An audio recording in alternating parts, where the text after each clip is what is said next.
Good afternoon. The January 4th, 2017 meeting of the Thousand Oaks Council on Aging is now being called to order. Will you please join me in the Pledge of Allegiance? Pledge allegiance to the flag of the United States of America and to the republic for which it stands, one nation, under God, indivisible, with liberty and justice for all. Francine, will you please call the roll? Please say here present when I call your name, and Happy New Year. Commissioner Allen? Here. Chair Fotheringham? Here. Commissioner Gitt? Present. Commissioner Gorbach? Here. Commissioner Heggie? Here. Vice Chair Healy? Here. Commissioner Maria? Here. Commissioner Mortimer? Here. And Commissioner Norkin? Here. Thank you. Okay, this is the portion of our program when we open the floor for public comments. If you wish to make a public comment, please fill out one of these blue forms that are on the table in the back. So far I have just one of these forms, so I invite Brenda Birdwell to come forward with her comment. Happy New Year, everybody. Good to see you all here. My name is Brenda Birdwell. I'm here for Braille Institute. We have services all over Ventura County. We serve everything from people who are born completely blind to people who are still fully sighted and start out as volunteers. And all of our programs are free, with the exception of low vision consultations where we have magnifiers, lighting, and glasses. And if any of those are a good tool for you, you would have to pay for those. But besides that, everything else is free of service. We have a support group that meets every Friday at the Goebel Adult Community Center. The address is 1385 East Jans Road. We meet every Friday from 10 to noon. It's a great group. We also have in-home services. We can come to your house and do an assessment to see if things are safe. We can mark your microwaves for you. So we're just here to try to help people with low vision live empowered lives. Again, my name is Brenda Birdwell. My number is 805-886-6025, and all of our information is on our website, which is www.brailleinstitute.org. And today is Louis Braille's birthday, the person who invented the Braille code. So happy birthday, Louis. Thank you, Brenda. I'd like to turn the chairman over to Vice Chair Healy to lead us through the commissioner reports. Okay. Thanks, Nick. First commissioner report will be on education, and giving that report is Commissioner Gorbach. Thank you. Well, thank you very much, Commissioner Healy, and Happy New Year to everybody. Great to see you all here today. Thank you. You know, generally, I use this report to report on new educational opportunities for us in the community. I'm going to do something a little bit different today. Since it's the first week of the year, a lot of us are making New Year's resolutions. And for me, you know, it's to lose that last 10 pounds of baby fat. And my baby is 30 years old, but I'm still working on it. But for many adults, it's the time of year when they start thinking about going back to school. I've been studying adult education for a long time and have learned that adults go back to school to fulfill a goal. Generally, either it's a personal goal or a professional goal. Most of us go back to school for personal goals, love of learning, right? To meet new people, to get out of the house, to take our hobbies to the next level, or to learn new skills to give back to the community. But in an increasing numbers, mature adults are returning to college to fulfill professional goals, precipitated by our putting off retirement and living longer. Some need to earn CEUs, continuing education units, to either maintain current employment or take their careers to the next level. Others desire new certifications or to learn new computer programs or even to go back and get that degree that we started many years ago, but then life happened. Kids, military service, and now it's time to go back to school. So very briefly, I'd like to talk to those of you who do want to go back to school for more serious, maybe professional studies. And today I'm going to very, very briefly cover 3 topics. The first is goal setting. The second is selecting a delivery system. And then most important, why you are never too old to learn. Okay, first, Ventura County is very fortunate. We are home to a number of institutions of higher education, including public adult schools, community colleges, a public university, the main campus of a private university, and then several satellite campuses of other private universities whose main campus may not be located here. And the type of institution you select depends on your goal. You need to figure out what that goal is. For instance, if you want to earn a teaching credential, you've always wanted to teach and now's the time, go back to school, get a teaching credential, that will require university work. However, if you want to get into the field of medical sciences, for instance, and maybe go back and get a phlebotomy license so that you can be a part-time phlebotomist somewhere helping to draw blood, or become a medical assistant if you've always just really wanted to help people and work in a medical office, then an adult school or a community college might be the more appropriate venue. But my recommendation is that you need to make an appointment to talk to a counselor, decide what your goals are, go in, it's free, talk to counselors at any of these colleges, adult schools, or universities. There's no charge, and you need to obtain information from a counselor in order to take the most expeditious path to meet your goal. And don't be afraid, don't be embarrassed to ask lots and lots of questions about what it's going to cost and how long it's going to take and how you're going to feel if you're the oldest person in the class, so on and so forth. Counselors have heard all this before. Go in and talk to them. Older adults are returning to higher education in record numbers, and you can be one of them. Okay, number 2. Find out about different delivery options and the one that best fits your life and your lifestyle. And by delivery options, I mean either taking classes in a traditional brick-and-mortar classroom or studying online. And there's advantages and disadvantages to each.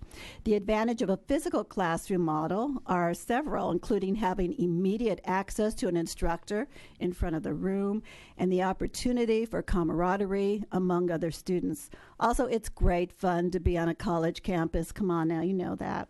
And go to have coffee in the student union and participate in all the wonderful activities and go to the art exhibits. It's a wonderful, wonderful place to be. And the older adults I've spoken to who have gone back to college love it beyond belief, and much more than when we were younger. It's just wonderful now. And there's advantages also if that doesn't seem to fit your lifestyle, because, you know, when you go to a traditional college, you pick a schedule, and you might need to be in a classroom between 9 and 12 on Tuesdays and Thursdays. If that doesn't fit your lifestyle, perhaps online learning would be better suited for you. And people think that online education might be easier than going to a classroom, but that is not correct. Even in online education, you still have assignments and due dates, and you may need to participate by talking with the instructor or your classmates online. And people who take online courses still need to set aside time for online activities. It's important to remember that online college credit courses are just as rigorous in terms of the requirements as brick-and-mortar counterparts. So that's what I mean by delivery system. Select the educational delivery that best fits into your lifestyle.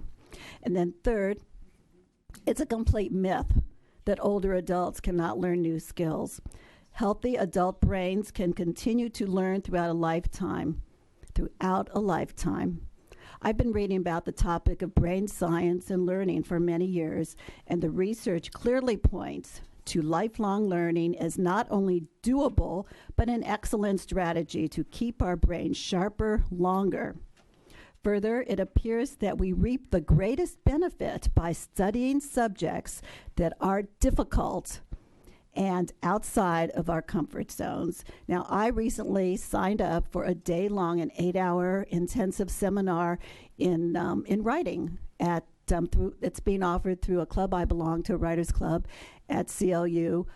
But I'm a writer, so I signed up for something that's within my comfort zone. It would have been better for my brain to sign up for computer coding, for instance, which is something I have always thought about doing, and I am going to take a coding class someday when it fits appropriately into my life. It would be, so now really is the time. Now is the time to finish your degree, go back to college, learn Italian, or anything else you've thought of doing, now is a good time to do it, and you can do it. So, to summarize, to review. First, if you intend to go back to school to fulfill professional objectives, discuss your goals with an educational counselor to learn how to do it as quickly and inexpensively as possible. Second, select a delivery system that best fits your time and your lifestyle. And third, return to school with the confidence knowing that you are absolutely capable of learning at any age. Thank you.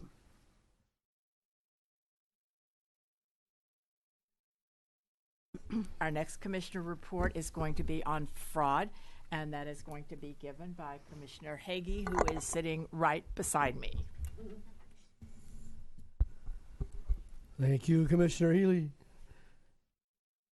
So I look out there and I see some of you were around in the 80s, which I also was.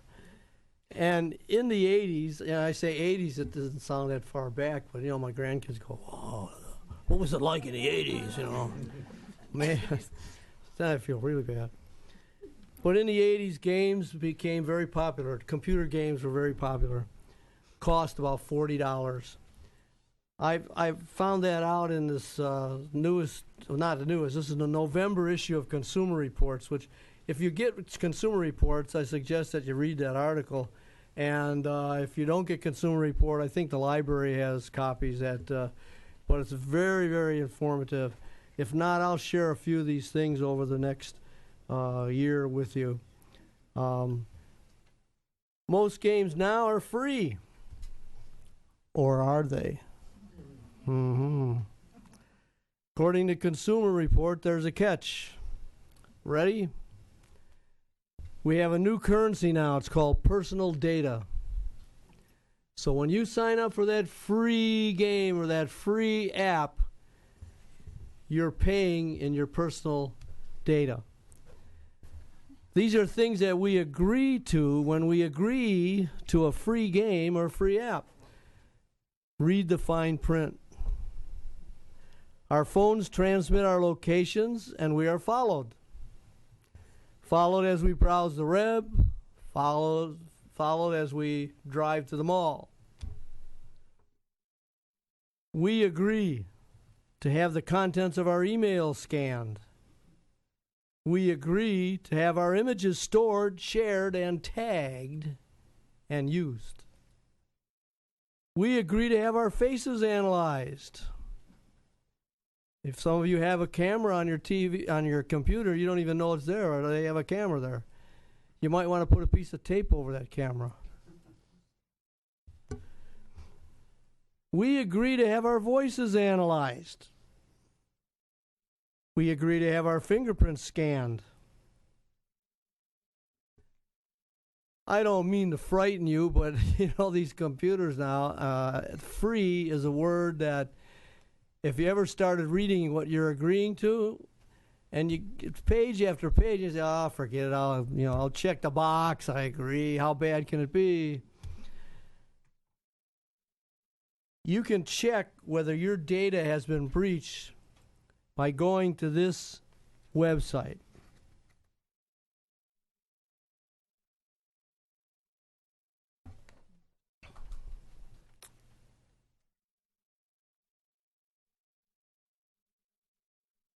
Have I been pwned, P-W-N-E-D, pwned.com.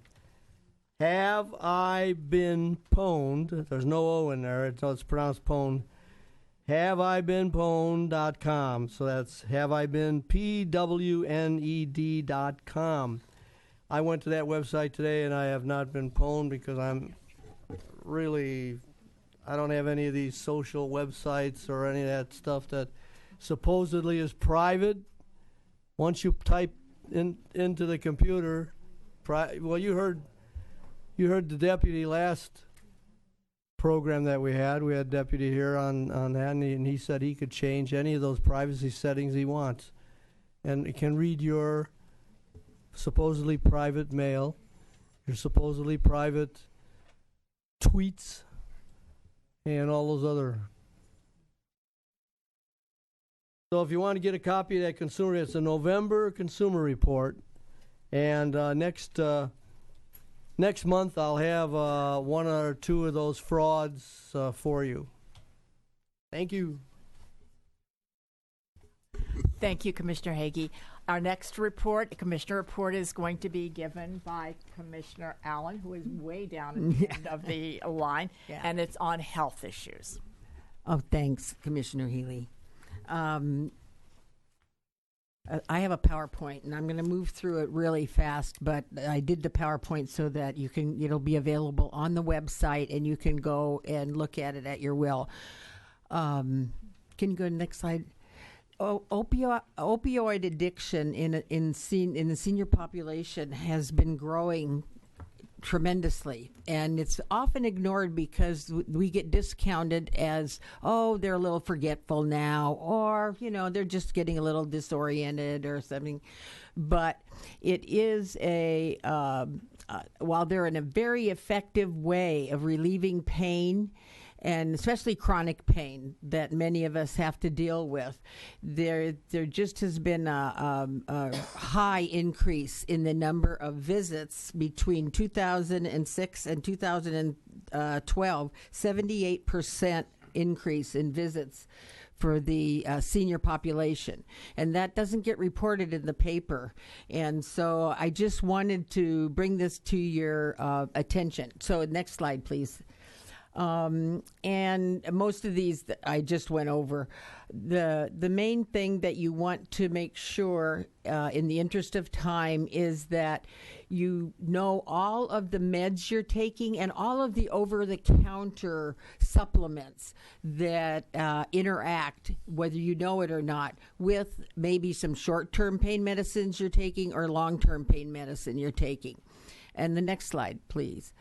These are the common drugs that are often ordered when you have bad arthritis or bursitis or something like that. And this is the ones that can be very addictive and you don't even know about it. And they can interact with your blood pressure medicine, with certain other meds that you really need to make sure that you're sensitive to not taking them over a long period of time. Probably the most common ones we hear about are Vicodin or Norco, and some of the OxyContin ones. Next slide, please. Okay, the main important thing is to take them for the shortest amount of time that you need them, and also look at alternative medicine, acupuncture, relaxation techniques. There are many other things that can help to decrease the need for these opiates. Don't make the pill your first choice. And also discuss with your doctor whether he or she wants to know everything you're taking. It is really important because as studies have proven, there's just more and more interaction with different substances. Next slide. I think that's the last one.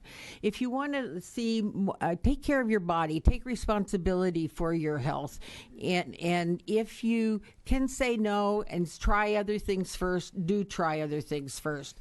But it's just really amazing the increase that does in opioid addiction and visits to the ER that have happened over the last few years that people are not aware of. So when I read this study, I thought it's very important to bring it to everybody's attention. Thank you. Thank you, Commissioner Allen. That was very informative. Our last Commissioner report will be on social services, and it will be given by Commissioner Maria. Thank you, Commissioner Healy. Happy New Year, everyone. I hope we're all off to a good start and have a few resolutions still intact since it's only the 4th. So we've got a few days in there. This is always a great time to kind of reevaluate our priorities, and it seems like health and fitness is always top of mind. So I want to highlight an organization, we can go to the next slide, that focuses on health and well-being for those in need. It's the Westminster Community Care Center. They're a nonprofit center that serves the working poor and the uninsured in the greater Conejo Valley. In addition to providing these health services, they also are a valuable training site for our high school students that are looking for careers in healthcare. It's a great opportunity for them to get some firsthand exposure to the field and make decisions on whether that's a good fit for them. In addition, Westminster partners with our community, Kaiser, Los Robles, Amgen, Walgreens, Parks and Rec, and many more, and they do this to be able to provide care to those in need. And if we go to the next slide, some of the services that they provide are doctor visits. They do immunizations and flu shots. They have a tremendous emphasis on preventative care, and so they've got a big effort around health screening and monitoring, focus on diabetes and high blood pressure. They provide mental health counseling, physical therapy, prescriptions and meds. You can get labs and mammograms there, eye exams, podiatry, and even dental screening. It's really full service. And in addition, on the next slide, they provide health supporting services.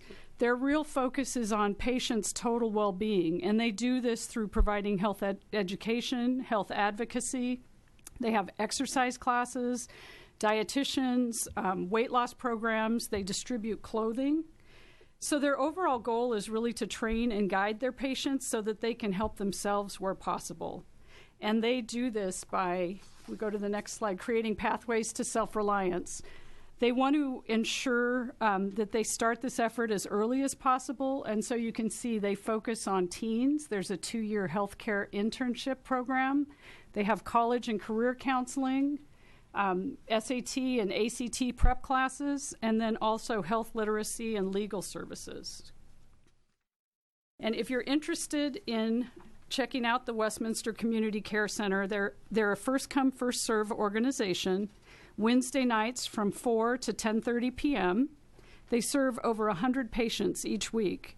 Now, like I said before, it's for the uninsured, so they won't take any patients that have Medi-Cal, Medicare, or any other type of insurance. They're located on 1000 East Jans Road in Thousand Oaks. And I've talked about the care center and how they're helping others, but for those of us who are fortunate enough not to have to use their services, they need us. And so if you're looking for a worthy organization to donate time to, maybe you've recently retired and you have time on your hand, or if you're looking for an organization to start the new year in terms of who you want to fund, I would recommend the Westminster Community Care Center. If you want to volunteer, they need attorneys, they need food volunteers to help with bagging and feeding and picking up food deliveries. They have fundraising. They need document scanning. I mean, there's a myriad of things you can get involved with. And most importantly, they need our dollars. So if you visit westminsterclinic.org, you can click on Donate Now, and they really could use your help. All right. Well, thank you, Commissioners and Nancy. We have 3 liaison reports today, the first of which from the Ventura County Area Agency on Aging will postpone till next month. The second one from the Caneo Senior Volunteer Program, Commissioner Healy. The director of the Senior Volunteer Program can't be here today, so I'm going to read it for him. This is the program that helps seniors in this area find really great volunteer jobs. I mean, something that you can really, and so many choices that Rick Tanaka has for you. Here are some of the new programs that are coming up right now. The first one is free income tax assistance, and I'm sure a lot of people have probably already used this. The team of amazing volunteers are currently training to provide this service for you again. This free service is available to seniors aged 60 years of age or older, or persons with incomes of less than $54,000, with $54,000 or less, regardless of their age. This service takes place from January 30th to April 13th on Mondays through Thursdays, 8:30 a.m. to 4 p.m. at Caneo Creek South Community Building, and Wednesdays, 8:30 a.m. to 4 p.m. at the Newberry Park Library. Therefore, there are no appointments taken. The service is provided on a first-come, first-served basis. Please call the Caneo Senior Volunteer Program for more information, and that number is 805-381-2742. That's the income tax program that is very valuable to people in this community and has been for years. Our second thing that Mr. Tanaka wanted me to announce was they are having the third annual Wellness Fest, the 2017 Wellness Fest. It will be taking place 2 weeks from today at the Global Adult Center, Community Center on January 18th from 9 a.m. to 1 p.m. Come and visit the Island of Health and Wellness, and each guest will receive a copy of the annual Caneo Senior Resource Directory. There will also be free services, there will be entertainment, there will be health screenings. It really is, I've gone both years, and it really is a great place to get out and see things. Our presenters today will be there. It's get a chance to meet the medical people in the different fields here. This event is sponsored by Los Robles Hospital, Atria Senior Living, and Home Helpers. There will be a limited number of free lunches available to those that have one of the advanced tickets. The tickets are available at the Global Adult Center. So if you would like to get the free lunch, which was really good last year, go over, get your ticket. And you can still come without that, but you get the free lunch with the ticket. So it's worth it. So anyway, please call them again if you have any questions on any of these programs or you're interested in volunteering. Again, the number is 805-381-2742.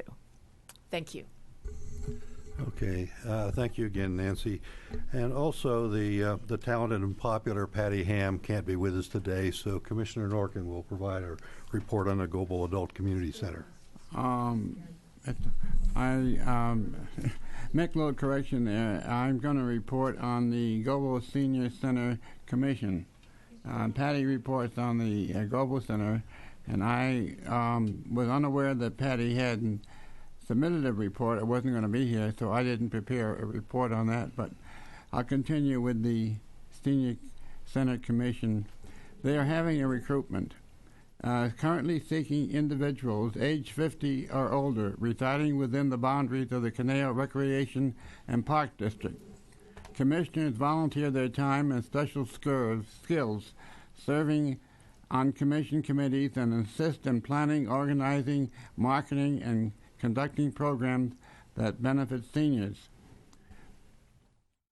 Applications are available at the Global Adult Center online at www.crpd.org/globaladult. Global Adult is one word. Applications for term beginning July 1st, 2017 are to be submitted to the CRPD Administration Office at 403 West Hillcrest Drive in Thousand Oaks. The deadline for applications will be Friday, February 24th by 5 p.m. For any information, please call 805-495-6471. Thank you so much. Thank you, Harry. Now is the time for commissioner comments. Are there any commissioner comments today? Yes, Tony. So I want to bring you up to date on the Caneo Valley Village activities. As you know, the Caneo Valley Village its mission is to help seniors stay in their homes as long as possible and remain socially connected to the community. And our launch date is quickly approaching, which will be April 1st.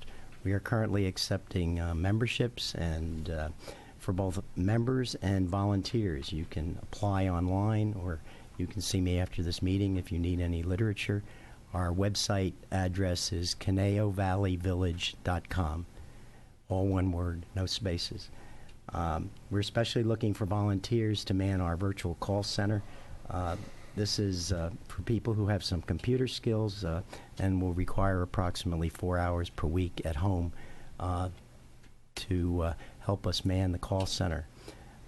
So remember, April 1st is our launch date. We already have a number of people who have signed up for both membership and volunteers positions, and we have lots of room for more.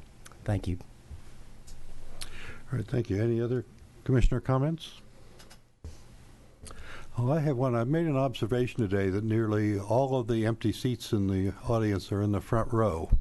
And I was wondering whether this was sort of left over from our school days and so forth, and we were afraid that we were going to be called on if we were close enough to the teacher. You can rest at ease. We don't call on people in the audience here, so it's safe to sit in the front row.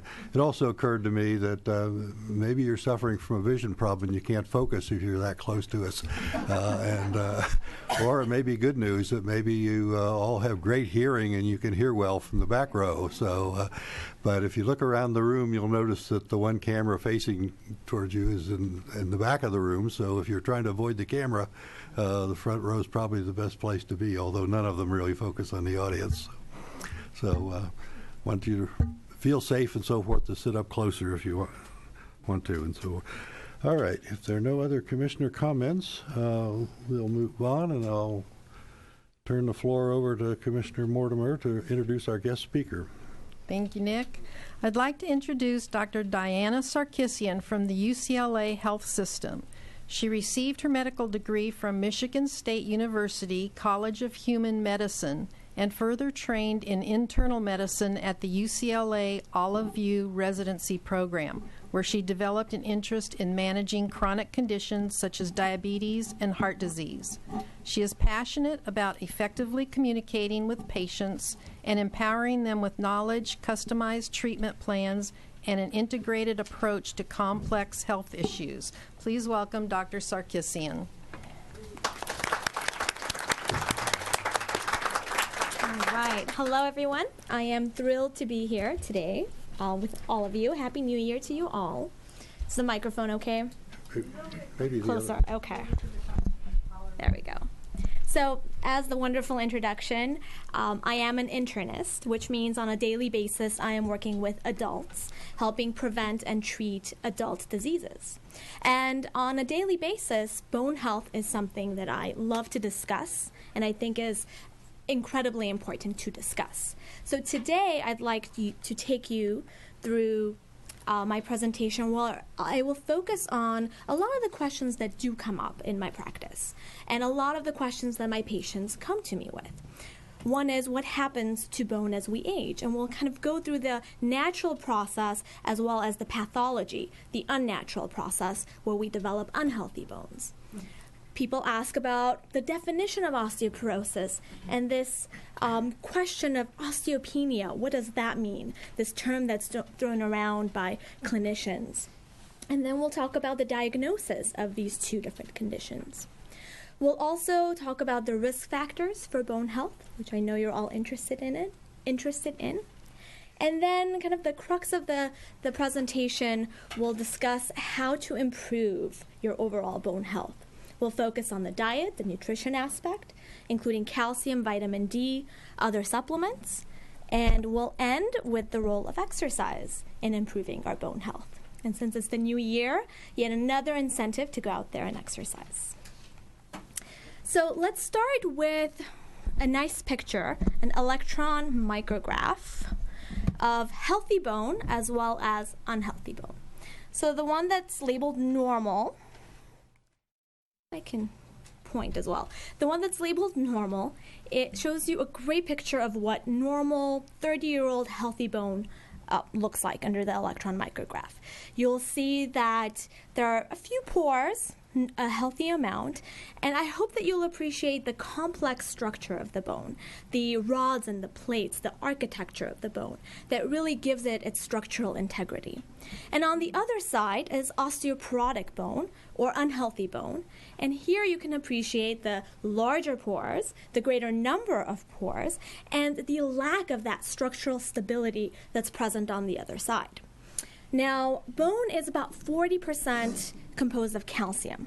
The rest of it is collagen. But really, it's the calcium component that gives it its strength and its structure, and that's what we'll be focusing on. So, how does this change occur? Well, bone is actually a really dynamic tissue. We think of bone as being dynamic when we're growing, but in fact, throughout our entire lifespan, there's this constant remodeling that bone undergoes. So it is constantly on a daily basis being built as well as being broken down. And the main players in this are the osteoclasts, shown here, and the osteoblasts, I can't point, shown here. So the osteoclasts are busy breaking down bone, and the osteoblasts are busy building them. And the balance of the two varies throughout our lifespan. Here you see a closer look of the cells, and you see the bone matrix here made up of collagen as well as the calcium that we talked about. So the bone remodeling, like I mentioned, is a delicate balance, and the balance changes as we get older. So here is a nice diagram of what happens to this balance as we age. So when we're a baby, up to about 30 years old, we're actively growing bone, which means that our osteoblasts are producing more, they're more active than our osteoclasts, who are breaking down less bone. And it turns out that we reach our peak bone mass when we hit 30, as you can see. So I know we're going to be focusing on this part today, but for those of us that have grandkids and children, helping to build a bone to achieve peak mass is also very important.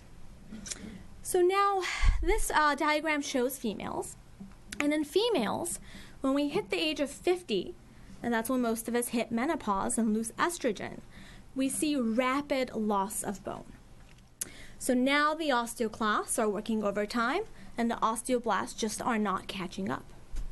And as you can see with this diagram, that kind of plateaus at the age of about 70 to 80.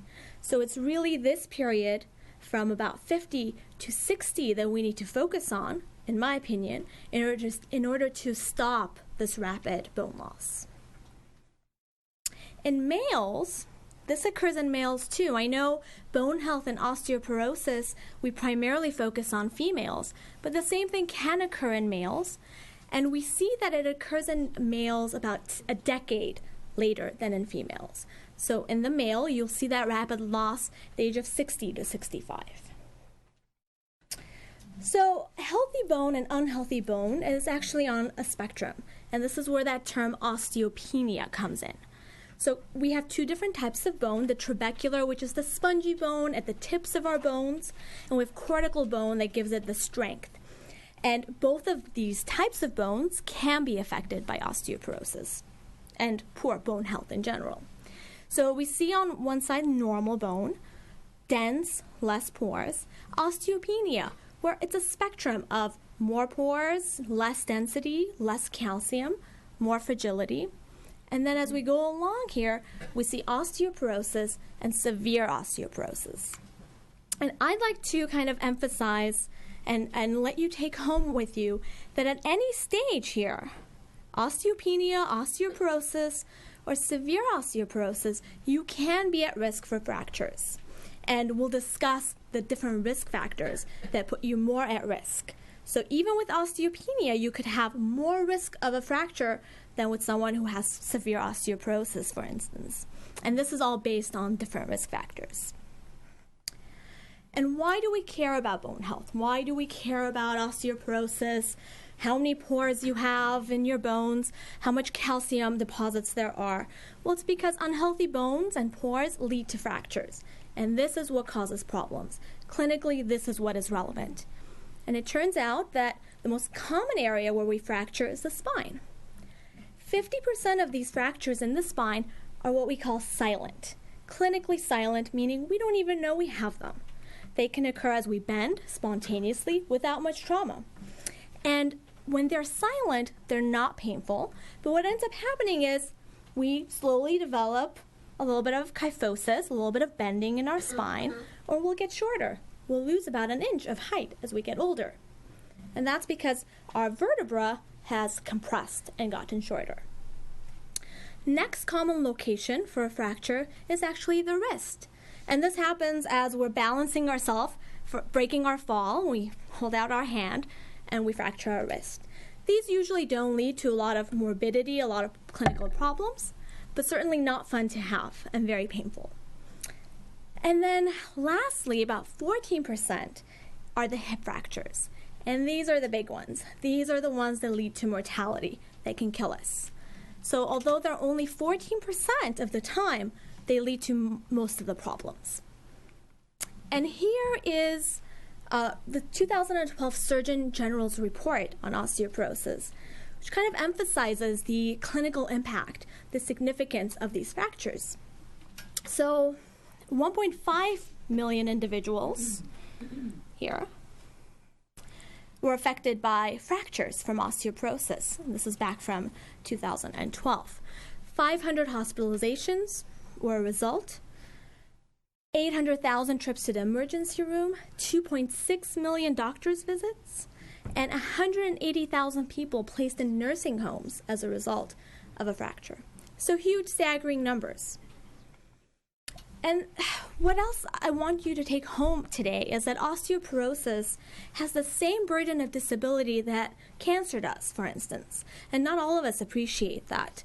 So looking at this disability-adjusted life years, we see that lung cancer has a significant burden of disability, but osteoporosis here is almost equivalent to this burden of disability caused by colorectal cancer or breast cancer. So, a significant issue that we need to tackle effectively in the clinic. So how do we tackle it? We have a gold standard of diagnosis called the DEXA scan, or the bone mineral density scan. Simple machine, most clinics actually have them, hospitals definitely have them. It's an x-ray, essentially, and it takes an x-ray of different parts of your bone, particularly the femur, the neck of your hip. It also takes an x-ray of your spine, and sometimes the heel as well. And the amount of radiation is very limited. So just to kind of keep things in comparison, it's about 1/10 of a chest x-ray. So pretty limited radiation. And not a very expensive test. Medicare will cover it, but if you'd have to pay out of pocket, less than $150. So very doable, very accessible, and quick to do. And the results are then transferred over to the clinician, and they appear like this. So this here, we have an image of a hip. This is the neck of the hip, the femur, which is where we get most of our fractures and where most of the burden of disability occurs. And here's a nice little graph that your clinician will interpret for you, your physician, and it gives you the bone mineral density of the different parts of the bone. So here, the neck that's most susceptible to fracture is 0.675. Now, what does that mean? Just the density itself doesn't tell us much. What is reported and what we tell patients is the T-score. And the T-score is basically how many standard deviations your bone mineral density score, that 0.67 that we looked at, how many standard deviations away that is from a 30-year-old's bone mineral density. So it's comparing your bone mineral density to that of a 30-year-old of the same gender. And what we see is that when you are about -1 to 2.5 standard deviations away from that healthy bone mineral density, you are osteopenic, which means you have decreased bone density. And when you are greater than 2.5, -2.5 standard deviations away from that healthy bone mineral density, that's when you have osteoporosis. So what does that mean, though? So we talked about osteoporosis and how the important thing is your risk of fracture, because that's really what the issue here is. And what I want you to appreciate here is that not all T-scores are created equally.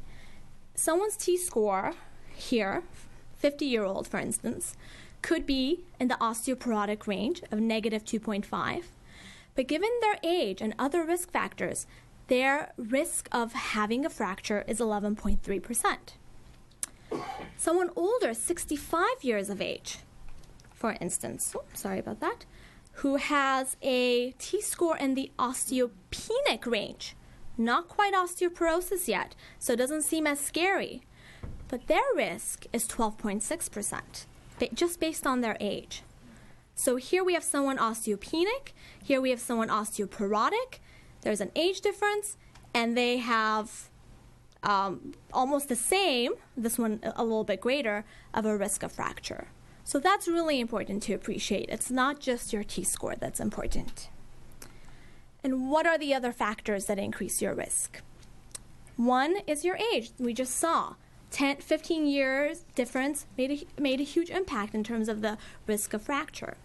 It also turns out that being Caucasian and Asian increases your risk of fracture. It's thought that this ethnic difference is related to the size of the bones.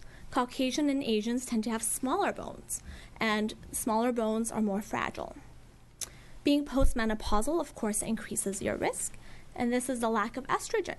And it turns out estrogen is actually important in men as well in maintaining bone health. Family history of fracture, super important. If your parent has had an osteoporotic fragility fracture, the hip or the wrist, for instance, you are much more likely to have a fracture. And this is thought to have a genetic component, multiple genes that are involved, multifactorial, but definitely a strong genetic component. And then one other risk factor that is kind of funny to think about, but having low body weight, being thin is actually a risk factor. Now, I would never encourage you to go out and gain weight simply to decrease your risk. But here's one medical condition, probably the only one that I can think of, where being thin is a risk factor. And we're going to talk about why that is as we move on. And then smoking. So smoking actually lowers estrogen in your body, and that's why it is a risk factor for osteoporosis. More risk factors, drinking alcohol. So more than 3 drinks a day for males, maybe more than 2 for females, it's thought. And then, of course, certain medications. So steroids are huge. These are your prednisones, your glucocorticoids. They are used for various conditions that are often necessary, but they come at a price. And they are the number one culprit in leading to osteoporosis and poor bone health. And then proton pump inhibitors have gained a little bit more traction in the news lately. These are your Nexiums and your omeprazoles, and it's thought that they actually also lead to osteoporosis. Then we have certain diseases, so those that have rheumatoid arthritis or hyperthyroidism, not hypo, but hyper, as well as parathyroid problems are more likely to have fractures from osteoporosis. And of course, having a previous fracture. And I think this has to do with your risk of falls. The fact that you've had one in the past makes you more likely to have one in the future. So now, how do we put this all together? We have a T-score, we have our age, we have all these factors. How do we figure out who's going to need treatment for osteoporosis, who needs aggressive management, and who doesn't? And how do you explain this to a patient who walks into your office with a T-score, super scared? One great way of doing that is using this FRAX calculator. So the World Health Organization came up with a handy calculator that clinicians, physicians use in the office, but patients can use at home as well by going online and Googling it. This puts together all of those risk factors that we just discussed. So you put in your age, you put in your gender, how much you weigh, put in all the other risk factors, your family history, use of other medications like steroids, so everything we just discussed on the previous slide, and your bone mineral density of that neck, of that femur.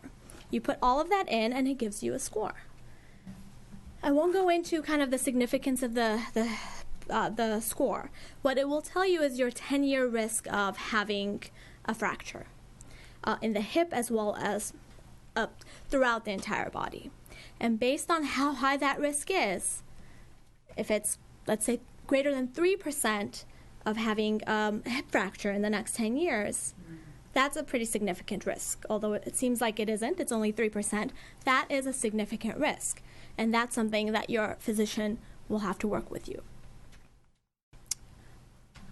So here we have all the risk modification that we can work on in order to reduce our risk once we know what they are. But going back to the FRAX score, so like I mentioned, the 3% chance of having a femur fracture, huge deal.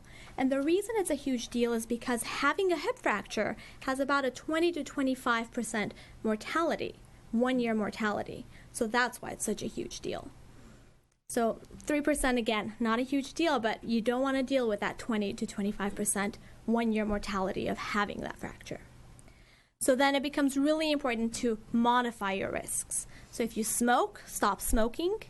Weight, if you're at an unhealthy weight, then perhaps thinking about gaining a little bit. But again, I stress the unhealthy weight part. Limiting alcohol use, limiting medications. These can be the steroids that we talked about, but also limiting medications that might affect your risk of falling. So things that are going to make you sleepy or drowsy, and we'll talk about a few specific examples at the end. And then, of course, modifying our risk through diet and nutrition, which is kind of the second half of the talk, and through exercise. So when we come to diet and osteoporosis and bone health, the first thing that we talk about is calcium. Now, recently, calcium has made some headlines in the news as well. So initially, we thought lots of calcium is important because bone is 40% composed of calcium. Then more recently, the British Medical Journal published a few articles with some controversy. These articles discussed calcium associated with heart disease, particularly calcium supplements, and how they're linked with heart disease, how they may actually deposit in the arteries and in the heart, leading to disease. There's also some controversy about how effective they are in actually decreasing your fracture risk. I've read a lot of these articles, and I think the larger osteoporosis organizations have as well. And while some of the overall guidelines and recommendations have been modified, I think overall there isn't convincing data to change our minds and say calcium is bad. We don't want to supplement calcium. What has come from some of the newer research and shedding light on this data is that we're encouraging calcium intake through the diet more than through supplements. So we want to limit the use of supplements as much as possible, encourage oral dietary intake. We also want to limit excessive intake of calcium. We've come up through looking at different data, a point where taking this much calcium, which is about 1,000 to 1,200 milligrams, where this amount is beneficial and doesn't cause as much risk, does not cause problems. However, taking excessive amounts above 5,000, for instance, daily, that's where we may run into problems. So in terms of highlighting how much calcium, I think adults, 51 to 70, if you're a female, about 1,200 milligrams. If you are a male, 51 to 70, about 1,000. And what I like to do is kind of personalize it in the clinic, depending on your risk factors, depending on your bone mineral density, your FRAX score, whether you have osteoporosis. But usually the amount is somewhere from 1,000 to about 1,200, 1,300. That's what I aim for. And on the other side of the graph, you'll see the tolerable upper intake level. So again, we don't want to be excessive. Here, it's listed as about 2,000. I say anywhere up to 3,000, you're okay, but not recommended. Really, the 1,000 to 1,200 milligram range is optimal and sufficient. So how do we get this calcium through our diet? Well, most of us think of milk and dairy products. For some of us, it's a little bit harder to do that way because we have lactose intolerance. But for those of us that are lucky enough to be able to still enjoy dairy, each serving of milk or yogurt is about 300 milligrams of calcium. So I like to say try to get in at least 3 servings a day. That'll be about 900. So you'll be at the 1,000 range. 8-ounce glass of milk is 300. Half a cup of vanilla ice cream, 450. Just keep that in mind the next time you're indulging. Orange juice as well is a good source, about 300 milligrams. cottage cheese surprisingly has a lot of calcium, about 1,300 milligrams. So if you enjoy that, that's a good source. And then there are kind of the unexpected sources of calcium. So for those of us who can't tolerate dairy, it turns out spinach has about the same amount as a cup of milk, but you'd have to eat quite a large amount of spinach. Doable, but it's still a large amount. And then sesame seeds, for instance, have some calcium in them, a decent amount. As well as oranges. They have about 52 milligrams. So you'd have to eat a lot of oranges to get your calcium that way. However, if you vary your diet and include a lot of these, along with the dairy, you'll be set. And for those individuals who can't meet that 10,000 to 12,000 milligram of dairy intake, for instance, then I recommend supplementation once a day.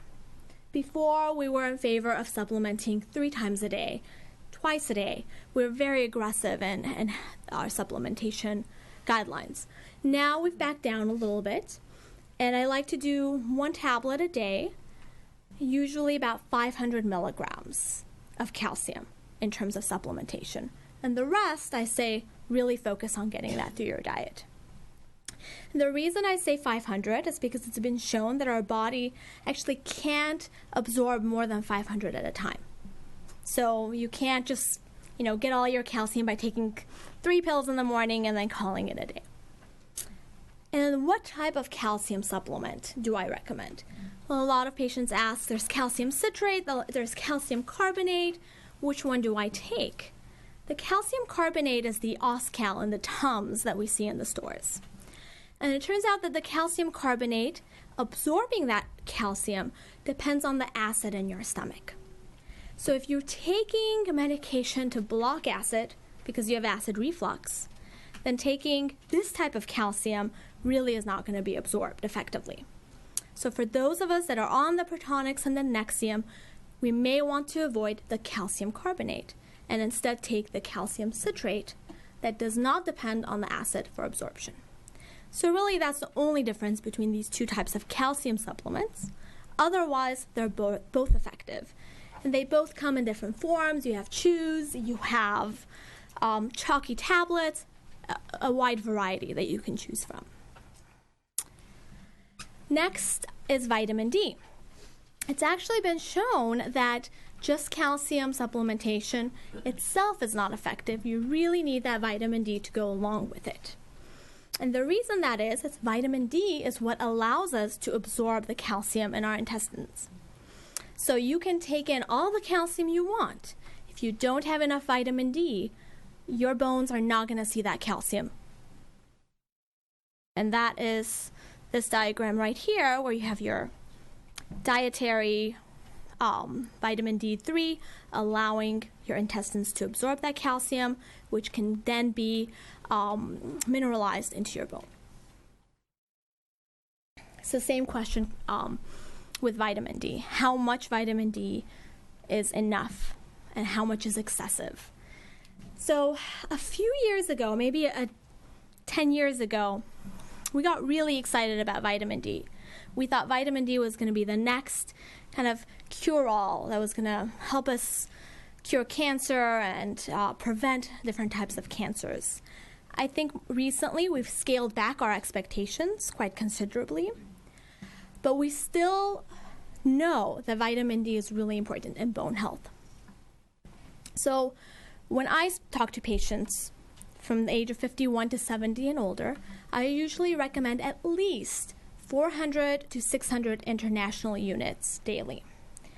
And this is the recommendation that many guidelines follow as well, many organizations. So when you're young, you probably only need about 200. And young, I mean below the age of 50.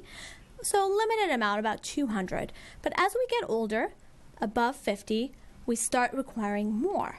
Over 70, up to 600. And for those of us with osteoporosis, definitely 600, I recommend.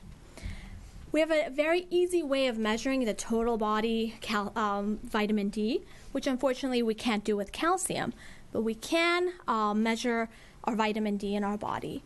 And we want to aim for at least a level of 30 when we check that vitamin D level in the blood to make sure that we have adequate vitamin D in our body to be able to absorb that calcium. So same question with vitamin D. Can we get it through the food? Unfortunately, not really. It's hard. It's much harder to get vitamin D through our food. So salmon maybe has about 320 international units, which is a decent amount, but definitely not enough. And you'd have to eat that on a daily basis, which I don't think any of us would be able to do. Milk that's been fortified has about 100 international units. So again, not enough to meet that daily goal of 600 international units. And just in comparison, being out in sunlight without sunscreen for about 10 minutes gives you 3,000 international units. So we get most of the vitamin D through the sun. Now, I don't recommend going out there without sunscreen because that leads to skin cancer and other problems. So what I do recommend is a little bit of supplementation. And the supplementation is can be over-the-counter or prescription strength. And kind of like the calcium, it comes in two different flavors. It comes as vitamin D3 and vitamin D2. And the difference between the two types is one is synthesized in the body. The D3 is animal-based here. And the D2, the ergocalciferol, is plant-based. It's the form found in plant life. Now, the type of vitamin D that's preferred is still debatable. I don't think that we've come up with a consensus of which one is better. But some research seems to indicate that this D3 is better absorbed by the body and therefore is recommended by some experts for optimal bone and immune support. So currently this is the form that I'm recommending and prescribing. However, the D2 can still be quite effective. That's the ergocalciferol versus the cholecalciferol. And the D2 is a great alternative for vegetarians who want something plant-based. There's also lots of news online. Actually, if you go to the store, you'll see all sorts of supplements that are recommended for bone health. And a lot of these supplements will have vitamin K, vitamin C, vitamin A, B12. And I think all of these are important players in maintaining overall bone health, but definitely nowhere as significant as the calcium and vitamin D that we discussed. And these are important for health in general. And I think having a balanced diet allows you to have adequate amounts of these, so you don't necessarily need to supplement. There's also some talk about the whey protein. So we think of bone, 40% calcium, the 60% collagen protein. Kind of makes sense that by taking in more protein, we may have healthier bones. Well, actually, the research doesn't support that, so not something that I would recommend. And then this last mineral, strontium, is actually making news lately. It is a mineral found in the soil and I think seaweed as well, in the sea. And there's some exciting data that it may be really helpful in treating osteoporosis. Again, not something that's been substantiated as of yet by research, so not something that I am currently recommending. Okay, so now the best part, the exercise, and why exercise is so important for bone health, and something that we can easily do to help maintain our healthy bones. The reason it's so important comes down to Wolff's Law. Now, Julius Wolff was a surgeon in the 19th century, and one of the first to identify that the amount of force placed on bone actually allows it to adapt and remodel and change its structure. So here we see small amount of force. Here is the new bone that's being formed versus a lot of force and more bone, thicker bone that's being formed. So direct correlation with the amount of direct force on the bone and how it adapts and remodels. How the osteoblasts are activated to build more, and the osteoclasts break down less. So with that, the one thing that can really help prevent bone loss, not reverse it, but prevent it, is weight-bearing exercise, where you're putting that direct force on your bones. When we think of weight-bearing, it can come in many different forms. So we think of lifting weights, dumbbells, right? We think of resistant bands, weight machines, but walking, jogging also put force on your bones. Types of exercise that are great but don't put that weight, that force on your bones, swimming. So while great for the joints because it's low impact, not so great in preventing bone loss. The other one is stationary bike riding. Again, you're kind of limiting the amount of force that you're putting on your bones. So I want to go through just a few nice exercises that can be done easily at home, at the park, that will increase your bone density slightly and prevent the further breakdown, further bone loss. One of them is the squat. I don't know if these are visible or not.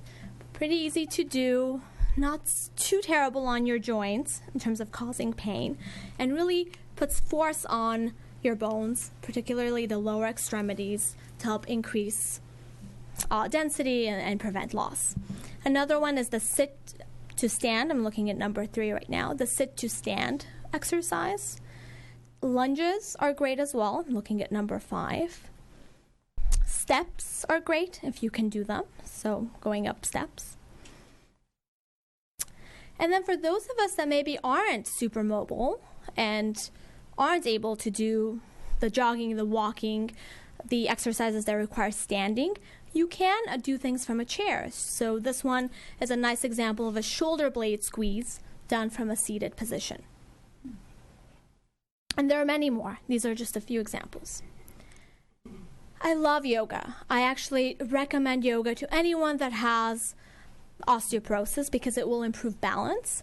It still has some weight-bearing properties, but some positions to avoid in yoga are spinal bending.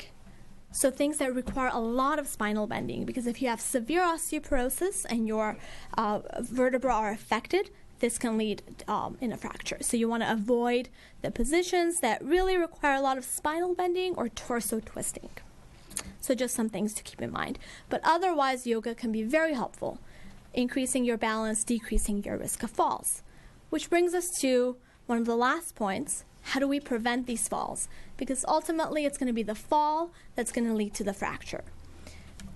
And something that I touched upon before with the medications, particularly the ones that affect our mental status, that cause sedation and sleepiness.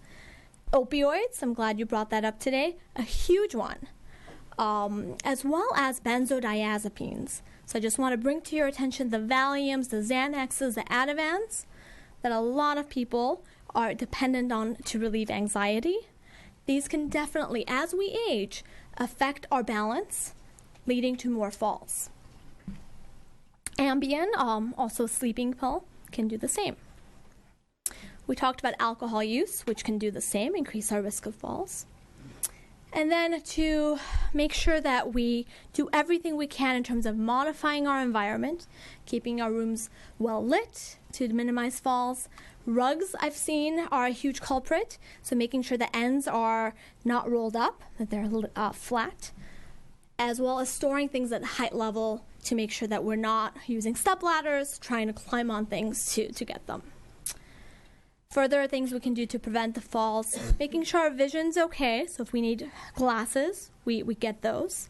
Using proper footwear, and improving our balance and gait, whether it's through physical therapy or yoga. So, last few take-home points from this whole presentation. I hope that you'll agree with me that fractures due to poor bone health are serious, but preventable. That the risk of the fracture really depends on a lot of factors, not just our T-score, and that there are easy lifestyle changes, the diet and the exercise, that can really slow down the process of osteoporosis, the process of having poor bone health, but they won't completely reverse them. Thank you for your time.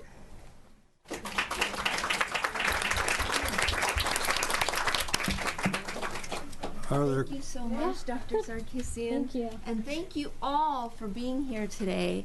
My name is Himali Deve. I'm a patient liaison for the UCLA Health in the Valley. I am here to assist with all concerns and questions you have about UCLA, patient navigation, and speaking events. So I have my card here. Please see me if you have any concerns. Dr. Sarkissian, again, she practices in Thousand Oaks. UCLA Health Thousand Oaks is right around the corner here. Thank you so much, and Happy New Year to all. Are there any questions for Dr. Sarkissian from the commissioners? Yes. Oh, we can't take questions from the audience until after the TV cameras are off. Okay. Okay. Doctor, thank you. That was wonderful. What do you think about drugs such as Prolia, and how far should you be along the osteopenia, osteoporosis before that would be an acceptable treatment? Yeah. So thank you for that question. I think it's a wonderful question that deserves an entire talk on its own. These medications, the medications used to treat osteoporosis have great benefits. Also have some risks, and it's really going to be a long discussion with your physician, doing your own research to figure out what that balance is of risk to benefit. And there are many different options for treatment. So again, fortunately, no clear-cut answer. I would have loved to give a larger talk and talk about those different medications. Thank you. Okay. No.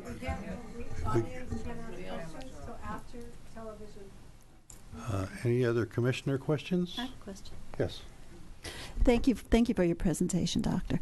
I understand, and I didn't really know before, the cells that build up your bones as well as the ones that drag them down, and that you can, I know that you can build your bones through calcium and vitamin D, but could you talk about the cartilage between the bones?